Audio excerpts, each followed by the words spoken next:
Jacob Zuma's secret letter to Russia has been revealed. Jacob Zuma, he is the former state president and the former ANC president in South Africa. He is currently the president of an opposition party, the official opposition called Umkhonto weSizwe Party. So the letter that he penned to the Russian authorities, of course, it's a secret letter. That letter has been revealed. So what does this letter contain?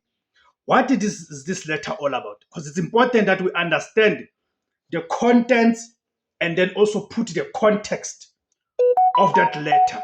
What does letter mean and why did he have to write that letter?